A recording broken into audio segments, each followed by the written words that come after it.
50 ওয়াক্ত মেরাজের রাতে নামাজ নিয়ে যখন নামতেছেন, মুসা আলাইহিস সালাম বললেন, আল্লাহ আপনাকে কি দিলেন গিফট? আল্লাহ নবী সাল্লাল্লাহু আলাইহি ওয়াসাল্লাম বললেন, আমাকে গিফট হিসেবে দিয়েছে 50 ওয়াক্ত নামাজ। তো মুসা আলাইহিস সালাম বলে, সর্বনাশ, বলেন কি 50 ওয়াক্ত পড়বে না? আমি তো আপনার আগে দুনিয়াতে নবী হিসেবে এসেছিলাম, আমার ফিল্ড ওয়ার্কের এক্সপেরিয়েন্স আছে, উম্মত চড়াইয়া খাইছি, তো আমি জানি পড়বে না। আপনি যে দেখেন কমায় আনা যায় কিনা। তো গেলেন, যে বললেন, আল্লাহ মুসা আলাইহিস সালাম তো বলে যে পড়বে না আমার উম্মত, কমায় দেন না। আল্লাহ 5 ওয়াক্ত কমায়া 45 ওয়াক্ত দিলেন। আবার নেমে আসলেন কত? 45। মুসা আলাইহিস সালাম বলে, আবার যান, আবার পড়বে না, কমায় নেন, ভালো হবে। আবার গেলেন, আবার 5 কম। আবার আসলেন, সাইয়েদনা মুসা আলাইহিস সালাম বললেন, আবার যান, পড়বে না। আবার গেলেন, 9 বারে 5 নং 45 ওয়াক্ত কমায় দিয়া রাখলেন কয় ওয়াক্ত? 5 ওয়াক্ত নিয়ে আল্লাহর হাবিব ফিরে আসতেছেন। মুসা আলাইহিস সালাম বললেন, কি অবস্থা, কয় রাকাত, কয় ওয়াক্ত?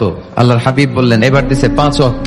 মুসা আলাইহিস সালাম বললেন, এটাও পড়বে না, কমায় নিয়ে আসেন। এবার আল্লাহ রাসূল সাল্লাল্লাহু আলাইহি ওয়াসাল্লাম বলতে আরম্ভ করলেন, কি বলেন, 9 বার গেলাম, আর কত যাওয়া যায়?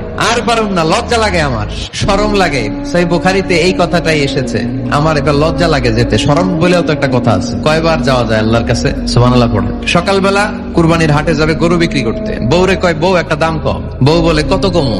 বল যে 50,000। তো বউ কয়, বললাম 50,000। তো এরপর বাজারে যখন নিয়ে গেছে, এক লোক এসে বলতেছে, ভাই গরুটা 40,000 দিবেন? তখন সে বলে, আল্লাহর কসম, সকালবেলা একজন 50,000 দাম কইছে, দেই নাই। সকালে 50,000 কইছে, এরই তো দেই নাই, আপনার 40,000 কেমনে দেই? এরকম ডাকাইতে সারাটাই। আল্লাহ রাসূল সাল্লাল্লাহু আলাইহি ওয়াসাল্লাম মদিনার খেজুরের বাগান বাজার পরিদর্শনে গেলেন।